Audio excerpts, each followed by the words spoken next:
আমি ইন্দ্রাণী শুরু করছি আজকে। মিডিয়া মিথ তৈরি করে, আর মিডিয়ার তৈরি মিথকে ধ্রুব সত্য ধরে নিয়ে সান্ধ্য কলতলার আসরে অসাধারণ সব আলোচনা হয়, চুলচেরা বিশ্লেষণ যাকে বলে। তো সেই চুল চিরে আসলে যা পাওয়া যায় তা হলো বালির ভিতে দাঁড়িয়ে থাকা রাজপ্রাসাদের গল্প। আবার সেই রাজপ্রাসাদ হুশ করে ভেঙে পড়লে আবার তা নিয়ে চুলচেরা বিতর্ক। মিডিয়ার এই স্টাইলটাকে আপনি এই সময়ের সর্বশ্রেষ্ঠ বিনোদন হিসেবে নিতেই পারেন। সত্যি ভাবলেই বিপদে পড়বেন, হিসেব মিলবে না, হিসেব মেলাতে পারবেন না। তেমন এক মিথ হলো বীরভূমের কেষ্ট মোড়ল।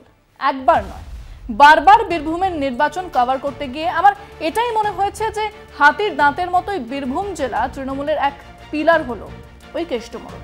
চড়াম চড়াম করে ঢাক বাজবে, রাস্তায় উন্নয়ন দাঁড়িয়ে আছে, গুড় বাতাসা দেব, গাঁজা কেস দিয়ে দে ইত্যাদি কোটেশন তো আছে।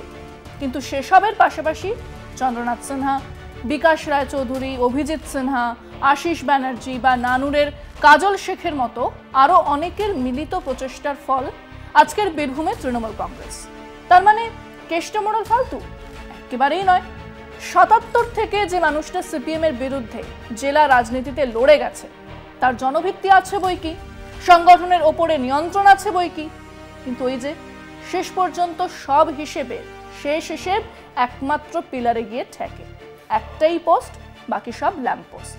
হ্যাঁ, শেষ কথা, আলটিমেট কন্ট্রোল মমতা ব্যানার্জির হাতে।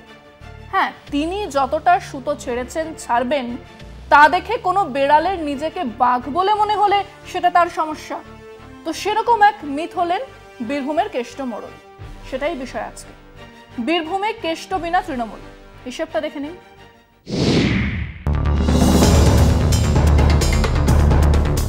বীরভূমের তৃণমূল নেতা অনুব্রত মণ্ডল। জেলা জুড়ে তার যেমন দাপট, তেমনি তাকে ঘিরে প্রায় ১.৫ দশক ধরে বিতর্কের শেষ নেই।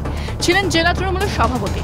একাধিক আর্থিক দুর্নীতির মামলায় তিহার জেলে দীর্ঘ বন্দিদশা কাটিয়ে আপাতত জামিনে মুক্ত অনুব্রত ওরফে কেষ্ট। জেল থেকে ফেরার পর তার সভাপতি পদ খোয়া গিয়েছে। সংগঠনে এতকাল তিনি ছিলেন শেষ কথা, সেদিনও আজ অতীত। তাতেও তার আচরণে বিতর্কের উপাদানে প্রভাব পড়েনি। সম্প্রতি একটি অডিও ক্লিপ ভাইরাল হতেই ফের বিতর্কের কেন্দ্রে সে অনুব্রত। ঘটনার তদন্ত শুরু করেছে পুলিশ। তদন্তে সাড়া দিয়ে হাজিরাও দেন তিনি। সভাপতি অনুব্রতের এই দশা নিয়ে আলোচনায় বিরোধীরা তৃণমূলের বিপন্নতা প্রসঙ্গ তুলছেন। কিন্তু গত লোকসভা ভোটে অনুব্রত জেলে থাকলেও জেলায় তৃণমূলের ভোট বেড়েছে। তখনই মালুম পাওয়া যায় কেষ্ট দোর্দণ্ড প্রতাপ নেতা হলেও রাজ্যের অন্যত্র যেভাবে দলনেত্রী তথা মুখ্যমন্ত্রী মমতা বন্দ্যোপাধ্যায়কে দেখে মানুষ ঘাসফুল প্রতীকে ভোট দেয়, বীরভূমের ক্ষেত্রেও তার ব্যত্যয় ঘটেনি। অনুব্রত ছাড়াই শুধু ভোট ধরে রাখেনি, মমতার নির্দেশিত যৌথ নেতৃত্ব দলের ভোট বাড়াতে সক্ষম হয়েছিল। অর্থাৎ অনুব্রতর উপস্থিতি নিরপেক্ষভাবেই বীরভূমে তৃণমূল সফল। তাই অনুব্রতর ওই অডিও বিতর্কে জড়ালেও তাতে তৃণমূলের সাংগঠনিক ও রাজনৈতিক ক্ষতি তো দূর, কোনো প্রভাবই পড়বে বলে মনে হয় না। অন্তত বিগত লোকসভা ভোটের পরিসংখ্যান তেমনই সাক্ষ্য দেয়। ২০০৯-তে বীরভূমের শতাব্দী রায় জিতেছিলেন সিপিএম এর ব্রজ মুখার্জিকে হারিয়ে। ওই জেলার বোলপুর লোকসভা কেন্দ্র তখনও ছিল সিপিএম এর দখলে, কিন্তু ২০১৪ থেকে সে আসন তৃণমূলের দখলে। কেন? কারণ সবাই জানে সিঙ্গুর, নন্দীগ্রাম, জমি আন্দোলন, মমতা ব্যানার্জির নেতৃত্ব। হ্যাঁ, সেখানে বিভিন্ন জেলায় বিভিন্ন নেতারা সেই লড়াইয়ের উল্লেখযোগ্য মুখ হয়েছিলেন। কিন্তু সেই সমস্ত মুখের মধ্যে অনুব্রত মণ্ডল আলাদা কেন? কারণ তিনি সেই নেতা যিনি এমপি, এমএলএ তো ছেড়েই দিন, নিজে পঞ্চায়েত বা জেলা পরিষদেও কোনোদিন দাঁড়াননি। দাঁড়াতে চাইলে আটকাচ্ছিল কে? কেউ না। কিন্তু তিনি কিংমেকার হতে চেয়েছিলেন, আর সেটাই তাকে এক অনন্য মিথ করে তুলেছে কেষ্টদার নেতৃত্বে বীরভূমের তৃণমূল। মমতা ব্যানার্জি, পরে অভিষেক বন্দ্যোপাধ্যায়ের কাটআউটের পাশে একই সাইজের অনুব্রত মণ্ডল ঝুলছে, আর সেই মিথ আরও বড় হয়েছে, প্রকাণ্ড হয়েছে। আর সম্ভবত সেই কারণেই ২০২৪-এর নির্বাচনের আগে কেষ্ট মোড়লকে গ্রেফতার করে এমনকি জেলাতেও রাজ্যেও রাখা হলো না, দিল্লি নিয়ে চলে যাওয়া হলো। এত শত মামলা হলো যা বুঝিয়ে দিল অদূর ভবিষ্যতে তিনি ফিরছেন না। তো বীরভূমে তৃণমূল কি উঠে গেল? বীরভূমে তৃণমূলকে কি খুব বড় কোনো পরিবর্তন হলো? কিছুই না। একটা কোর কমিটি তৈরি করে দিলেন মমতা বন্দ্যোপাধ্যায়। দল যেমন চলার তেমন চলল, মমতার নির্দেশেই চলল। এবং ভোটের ফলাফল দেখুন। ২০১৯-এ বীরভূম লোকসভা কেন্দ্রে তৃণমূল পেয়েছিল ৪৫.১৩% ভোট। ২০২৪-এ মানে কেষ্ট বিনা নির্বাচনে ৪৭% ভোট পেয়েছিল তৃণমূল। মানে ২% ভোট বেড়েছিল বীরভূম লোকসভাতে। আর 2019-এ বোলপুর আসনে তৃণমূল পেয়েছিল 47.85% ভোট, 2024-এ 55.98% ভোট, মানে প্রায় 8% ভোট বৃদ্ধি। এই ফলাফল বলে দেয় কেষ্টমণ্ডল একজন বড় নেতা, মেঠো নেতা, দলের ওপর ভালো নিয়ন্ত্রণ আছে, কিন্তু তিনি অপরিহার্য নন। তিনি নির্বাচনের ধারে কাছে না থাকলেও তৃণমূল অনায়াসে কেবল জিতে নয়, ব্যবধান বাড়িয়ে সেটা বুঝিয়েছে।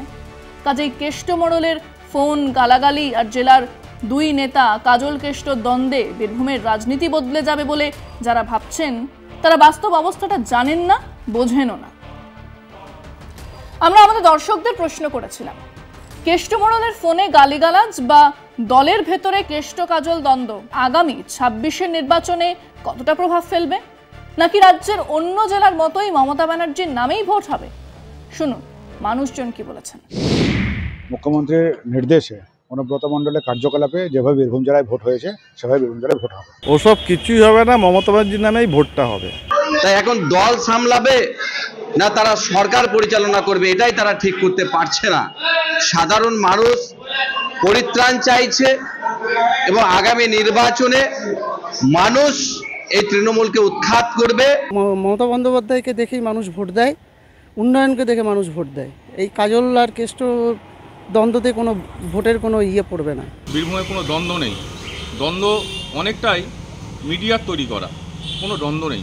এইসব কোনো ব্যাপার না, এইসব কোনো প্রভাব ফেলবে না। মমতা ব্যানার্জির নামেই সামনে ইলেকশন ভোট হবে। ভোট বলুন বা উন্নয়ন বলুন, সব কিছুটাই নির্ভর করে আমাদের নেত্রী মমতা বন্দ্যোপাধ্যায়ের ওপর। তাই ভোটটা মানুষ মমতা বন্দ্যোপাধ্যায়কে দেখেই দেবে। তো এটা দেখে ভোট হবে না, ভোট অবশ্যই হবে মমতা ব্যানার্জিকে দেখে। এবং সামনের ইলেকশনে আমার তো ধারণা যে 220 এবছরে পেরিয়ে যাবে। কোনো রকম প্রভাব পড়বে না, বিপুল ভোটে জয়লাভ করবে, বিপুল ভোটে জয়লাভ করবে। এইটা এরকম কোনো ব্যাপার নয়, কেন এইটা নিয়ে এরকম অনেকগুলোই নেতা আছে, অনেকগুলো দলের নেতা আছে, তারা গালাগাল দিয়েই থাকে। মমতা ব্যানার্জি মুখ দেখে ভোট হচ্ছে আমাদের বীরভূম জেলাতেও, কিন্তু মমতা ব্যানার্জি মুখ দেখেই ভোট হবে 26-এ। এই দণ্ড কোনো এফেক্ট আশা করি পড়বে না। আর জন্ম থেকেই আমি শুনে আসছি, যখন জ্ঞান হয়েছে, রাস্তায় বেঁচে শিখেছি, নেতারা গালাগাল তখন থেকে দিয়ে আসে, আজ নতুন নয়। আগে বামপন নেতারা গালাগাল দিত না।